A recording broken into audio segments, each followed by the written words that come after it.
Elhamdülillahi Rabbil alemin. Ve salatu ve selamu ala Resulina Muhammedin ve ala alihi ve ashabihi ecmain. Allah'ın selamı, rahmeti, bereketi üzerinize olsun aziz ve muhterem izleyenlerim. Münafıkun suresi üzerinde sohbet ediyoruz bir Kur'an iklimi programında ve münafıkların Beni Mustalik savaşında çıkarttıkları, savaş sonunda çıkarttıkları fitneyi anlatıyorduk. Yalnız bu fitneyi böylesine çıkarabilen bu insanların çapı nedir? Kilosu nedir? Okkası nedir? Bunu biraz bilmemiz lazım. Çünkü çeşitli sohbetlerimizde dile getirdiğimiz gibi Medine'deki münafıklar böyle basit insanlar değildi. Bunu şunun için söylüyorum. Çoğu zaman bakıyorum da Müslümanlar münafıkları böyle uyuz, köşede sinmiş, böyle cılız, böyle yani ikili oynayan, korkak böyle bir şeyler zannediyor. Öyle değil. Yani münafıklar bizim zannettiğimizden daha değişik insanlar. Zaten bu surede göreceğiz. Münafıkun suresinde ayet-i kerimeler bunu gösteriyor. Ama ayetlerin söylemediği bazı detaylar var. Bunlardan birisi şu. Muhterem izleyenlerim, Medine'de biliyorsunuz Evs ve Hazreç diye iki Arap kabilesi var. 3 tane de Yahudi kabilesi var. Ama ilginçtir, bu Arap kabileleri bile Evs ve Hazreç her sene birbirleriyle savaşıyorlar. Mutlaka yani kaşınıyorlar ve yani ne bileyim cahiliye adetiyle işte birbirlerini öldürüyorlar, savaş yapıyorlar. Ve bundan da usanmışlar yalnız. Epeyce yıpranmışlar. Aklı başındaki insanlar ya bu savaşa bir son versek, bu hep böyle gitmemeli diyorlar. Ve içlerinden birisini ilk defa dikkat ediniz, kendilerine Hazreç kabilesinden Abdullah bin Übey İbni Selül'ü lider seçiyorlar. İyi dikkat ediniz. Bu hem Hazreç'in aslında Hazreç kabilesinden ama Evs de kabulleniyor bunu. Tamam diyorlar ve kral tayin ediyorlar. Yani iyi dikkat ediniz, Abdullah bin Übey İbni Selül denilen ve bizim münafıkların reisi olarak bildiğimiz bu adamı Evs ve Hazreç kabilesi kendilerine kral yapmaya karar veriyorlar. Bu adam bizim kralımız olsun diyor. Niye? Gerçekten aklı, fikri, böyle düşüncesi bayağı yerinde ve bir de rivayete göre bayağı yakışıklı, boylu boslu, fiziki de güzelmiş böyle. Çok ciddi bir görünüme sahip ve sadece ilginçtir, liderleri değil, adamları da öyleymiş. Abdullah bin Übey ibn Selül denilen bu münafıkların liderinin etrafındaki halka onlar da böyle yakışıklı, kelli, felli, gösterişli adamlarmış. Kur'an-ı Kerim de zaten buna işaret ediyor. Yalnız söylediğim gibi lider olmak üzere ve rivayete göre tacı da hazırlanmış. Taç da bu adama giydirilecek tacın da siparişi verilmiş ve neredeyse giydirilecek. Ve ortaya İslam çıkıyor. Ortaya Müslümanlar çıkıyor. Ortaya Mekke'de peygamberliğini ilan eden bir kişinin adamları diyelim, ashabı diyelim, ümmeti diyelim ve bunların şehrine geliyor. Ve bunlardan 75 kişi kısacası sonunda biat ediyorlar Akabe'de ve çoğalmaya başlıyorlar. Ve buyurun bu adamın işleri yani böylece yani akamete uğruyor. Ve hatta şöyle bir olaya ben şahit oldum. Açık konuşalım, son zamanlarda okurken şunu da gördüm. Hani Peygamber Efendimiz Aleyhisselatü Vesselam'a Akabe'de biat ediyorlar ya, Medine'den gelen Müslümanlar Akabe'de biat ediyorlar ve o da Mus'ab bin Umeyr'i onlarla birlikte Medine'ye yolluyor ya, Hazreti Abbas o zaman daha Müslüman değil, rivayete göre diyor ki, işte Mekkeliler olur ya bu Peygamberi sallallahu aleyhi ve sellemi kovacak olurlarsa, öldürmeye teşebbüs ederlerse, efendim gelsin biz onu bağrımıza basıyoruz. Kendimiz gibi koruyacağız diye hani böyle bir biat var ya, aslında bu biattan önce Hazreti Abbas soruyor. Diyor ki Medine'de kimler Müslüman oldu? İşte onlar sayıyor. Şunlar işte Evs ve Hazreç'ten şu kadar ileri gelen işte Sa'd bin Muaz, Sa'd bin Ubade, efendim Üseyd bin Hudayr falan böyle ciddi sahabeleri sayıyorlar. Abbas ısrarla diyor ki Abdullah bin Übey İbni Selül Müslüman oldu mu? Yok. O henüz olmadı diyorlar. O zaman bekleyelim diyorlar. Ya böyle bir durum da varmış ha. Yani sırf bu adamın Müslüman olmasını bekleme teklifi de yapılmış. Ama daha sonra insanlar hayır onu beklemek zorunda değiliz. Onun Müslüman olmasını beklemek yani doğru bir şey değil. Gerek yok. Bizim ciddi bütün insanlarımız Müslüman olmuştur. O da bir gün olacaktır diye yani bu teklifi reddediyorlar. Yani bununla şuna dikkat çekmek istiyorum muhterem izleyenlerim. Abbas radıyallahu anh bunu biliyor. Yani bu adamın ileride problem olacağını biliyor. Neden? Çünkü lider bir adam. Önemli bir adam, kelli felli bir adam, ağzı laf yapan bir adam ve eğer bu Müslüman olmazsa belki yeğeni Peygamber aleyhissalatü vesselam orada bazı yani problemlerle karşılaşır. Bunu biliyor, bunu anlıyor ve aynen dediği gibi de çıkıyor.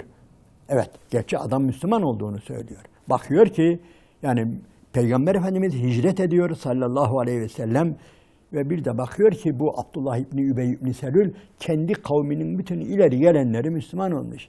Bir avuç kendisi kalmış, az kalmış ve o da Müslüman gözükmek zorunda kalıyor.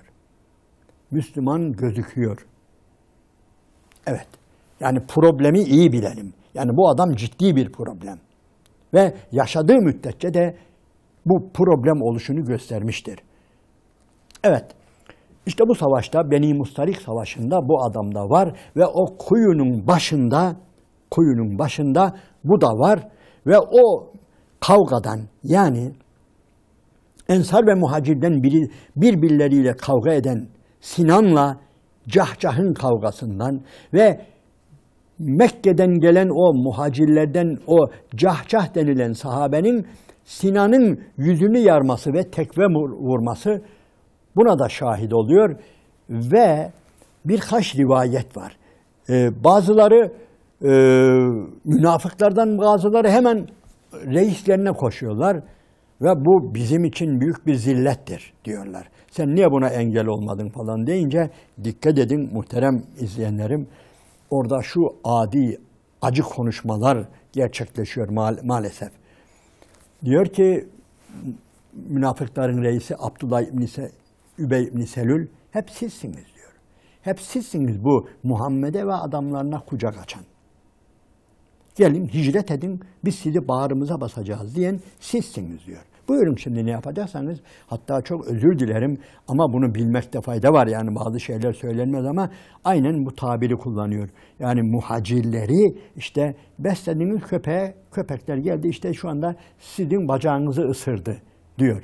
Buyurun ne yapacaksanız diyor. Acı öylesine iğrenç ve fitne olayları bunlar.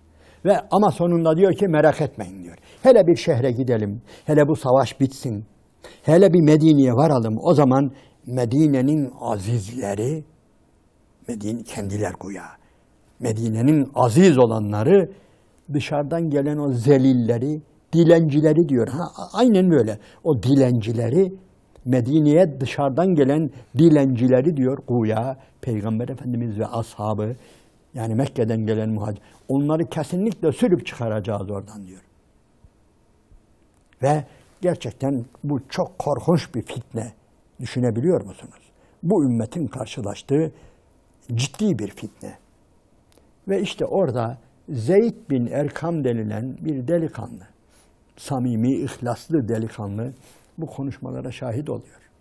Ve önce amcasına haber veriyor. Ve sonra hem amcası da gelip Peygamber Efendimiz'e haber veriyor. Peygamber Efendimiz bunu bir daha teyit ediyor ve tabii o kadar üzülüyor ki ve o kadar da yani tehlikeli bir durumla karşı karşıya iyi düşününüz. Ve sonra münafıkların reisini çağırıyor. Abdullah İbni Übey İbni Selül'ü çağırıp hesaba çekiyor. Yemin billah ediyor adam. Kesinlikle yani Allah'a yemin ederim ben böyle bir şey söylemedim. Bu çocuğun, bu delikanlının uydurmasıdır, öyle zannetmiştir falan. Hatta ilginçtir. Peygamber Efendimiz sallallahu aleyhi ve sellem de zaten Zeyd bin Erkam'dan bu sözleri duyduğunda o da şöyle demiş tabii. Efendimiz iyi niyetle o delikanlıdan şüphe ettiğinden de herhalde sen öyle duymuşsundur. Yani o öyle bir şey söylememiştir. Sen öyle zannediyorsun gibi. Hayır demiş. Ben böyle duydum ya Resulallah diye. Ve ilginçtir. Muhterem izleyenlerim, bu münafıkların ileri gelen bütün adamları Zeyd'in aleyhine şahitlik yapıyorlar. Yok canım öyle bir şey demedi. Bu delikanlının, bu gencin kendi şeysi zannıdır, öyle yanılmıştır falan diye. Zavallı kendisi anlatıyor ki öyle bir güç duruma düştüm ki diyor. Yani bizzat kulağımla duydum İslam'ın, Müslümanların aleyhine, Peygamberin aleyhine sallallahu aleyhi ve sellemin böyle bir sözü, böyle bir fitneyi duydum ama şimdi yük benim omuzumda kaldı diyor. Gerçekten yani tabir caizse öylesine üzgün bir şekilde geziyor, dolaşıyor. Evet. Ve tabii daha sonra Efendimiz biraz daha araştırıyor. Rivayete göre sure iniyor. Ve delikanlıyı doğru çıkaran bu Münafıkun suresi iniyor. Veya iyice araştırıyor ki gerçekten bu söylenmiş ve Hazreti Ömer devreye giriyor. Ya Resulallah, müsaade et bu adamı öldürelim. Ve bunun üzerinde çokça duruyorlar. Sen öldürebilir misin diyor. Öldürürüm diyor. Allah'ın izniyle ben öldürürüm. Yok diyor. Dur bakalım diyor. Böyle olmaz diyor. Peki ya Resulallah falan öldürsün, Feşmekan öldürsün, Üseyd öldürsün, Üseyd bin Hudayr. Yok efendim Muhammed bin Mesleme öldürsün. Hani bir Kâb bin Eşref'i öldüren sahabe var ya o öldürsün. Sayıyor, birkaç isim sayıyor. Yok diyor. Yani muhterem izleyenlerim, tarih kitapları şunu yazıyor. Bütün tefsirlerde şu yazılıyor ki bak işte Muhammed kendi adamlarını öldürtmeye başladı derler diye böyle bir rivayet var. Ama şunu da yazıyorlar. Gerçekten münafıklar yani fena de bayağı güçlülermiş ha. Yani biliyorsunuz Uhud Savaşı'nda 300 kişiyle geri döndü bu adam. Savaşa giderken 3000 tane müşrik geliyor. Müslümanlar zaten 1000 kişi.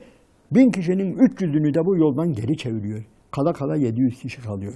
Yani bu adamlar söylediğim gibi ciddi adamlar. Yani kelli felli görünümlü adamlar. İleride ayeti kerimeleri tahlil ederken de diğer meziyetlerini, bu adamların diğer görüntülerini, fotoğraflarını diyelim yine göstermeye çalışacağız. Onun için Peygamber Aleyhisselatü Vesselam bu öldürme işini kabul etmiyor. Bu öldürme işinin daha büyük fitnelere sebep olacağını, ümmetin zayıflamasına, İslam'ın zayıflamasına, hatta böyle badireler yani böyle tehlike atlatmasına vesile olacağını düşünerek bunları hatta bizzat Hazreti Ömer'e söylüyor ve yapmıyor, öldürtmüyor. Ve bu arada bildiğiniz gibi bu adamın, bu münafıkların reisinin güzel bir evladı var. Onun da adı Abdullah ve o Müslüman yalnız, o iyi Müslüman.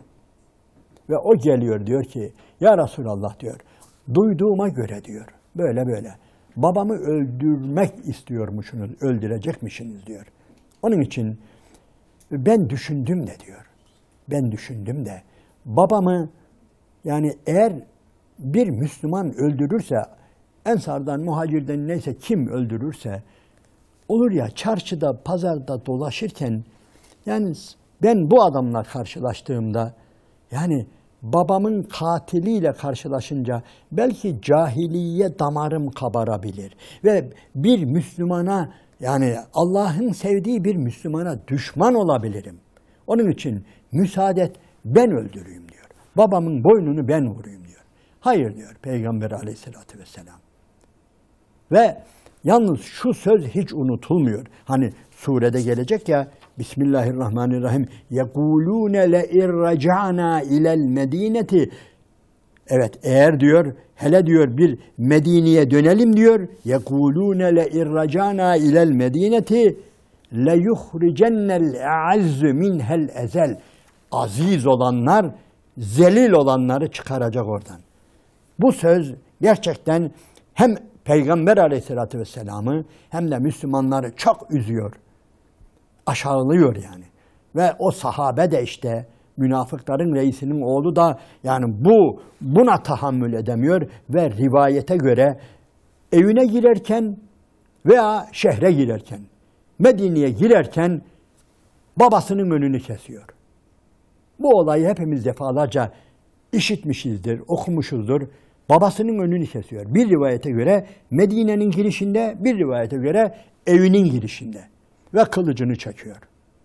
Vallahi diyor, şu söylediğin zıttını söylemediğin müddetçe boynunu vururum ve seni bu şehre de sokmam, bu eve de sokmam ve yemin ediyorum senin boynunu vururum diyor. Ne diye? Diyeceksin ki velillahil izzetu ve li rasulihi ve lil mu'minine velakinnel münafikine la ya'lemun. Aziz olan Allah'tır. Aziz olan Resulüdür. Aziz olan müminlerdir. Zelil olan benim demediğin müddetçe sesli bir şekilde, herkesin duyacağı bir şekilde söylemediğin müddetçe vallahi boynunu da vururum, seni Medine'ye de sokmam, eve de sokmam buyuruyor. Ve evladını biliyor ya, oğlunu biliyor ya, oğlunu iyi tanıyor. Yapar mı? Yapar. Yapar mı? Yapar. Ve onun için böyle ya işte hatta lanet okuyor ya senin gibi evlat şöyle olsun böyle olsun ama bir taraftan lanet okuyor, öbür taraftan tekrar ediyor. Evet diyor, aziz olan Allah'tır, aziz olan Resulüdür, aziz olan müminlerdir, zelil olan benim, zelil olan biziz diyor. Bu sözü tekrarlıyor ve bunu da Efendimiz duyuyor. Efendimiz duyuyor sallallahu aleyhi ve sellem ve o kadar seviniyor ki ve hatta Hazreti Ömer'i çağırıyor. Bak ey Ömer, bak ne güzel neticelendi. Yani öldürmüş gibi oldu. Öldürsek ancak bu kadar olurdu. Yani bu adamı Abdullah bin Übey ibn Selül'ü öldürsek ancak bu kadar olurdu. Ve zaten aynen zilleti bu şekilde tescillenmiştir buyuruyor Peygamber aleyhissalatü vesselam. Fakat gel gör ki iş burada bitmiyor. İş burada bitmiyor. Niye bitmiyor? Münafıkların reisi bunu unutmuyor. Bu acının intikamını almak istiyor. Böyle zillete düşmenin, bu zilletten kurtulmak için artık pusuya yatıyor. Tabiri caizse aynen pusuya yatıyor. İslam'ın ve Müslümanların aleyhine ne olabilir?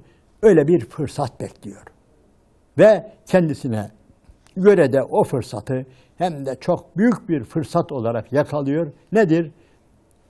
Aynı savaşın sonunda Hazreti Ayşe annemizin savaş alanında gerdanlığını unutması meselesi ve bu gerdanlıktan dolayı iftiraya uğrama meselesi var ki işte münafıkların ekmeğine yağ sürüyor. Münafıkların reisi tamam işte tamamen yani ne oldu? Ben şey yapacağım artık. Yani dirileceğim diye. Yani tekrar eski güya itibarını kazanacağını düşünerek bu iftirayı böyle ateşliyor, körüklüyor. Bir şeyi hatırlatarak sohbeti noktalamak istiyorum veya ifk olayına veyahut da Münafıkun suresine Eûzü Besmele çekip daha hala başlayamadık. Bu sureyi tefsir etmemize veya sohbet etmemize rağmen. Muhterem izleyenlerim, her cuma günü var ya, Peygamber Efendimiz sallallahu aleyhi ve sellem hutbeye çıktığında daha Peygamber Efendimiz hutbesine başlamazdan önce bu adam cemaatin içinde ayağa kalkarmış. Cemaatin içerisinde ayağa kalkarmış. Ey insanlar, ey Müslümanlar! Allah'ın Resulü bizim şehrimize geldi, bize şeref verdi. Onu tasdik edin, ona itaat edin diye böyle birkaç cümle söylermiş, otururmuş. Dikkat edin. İlginçtir. Daha Peygamber Efendimiz hutbeye başlamazdan önce bu adam bu şekilde ayağa kalkar, insanlara böyle hitap edermiş. Allah'ın Resulü şu anda içimizdedir.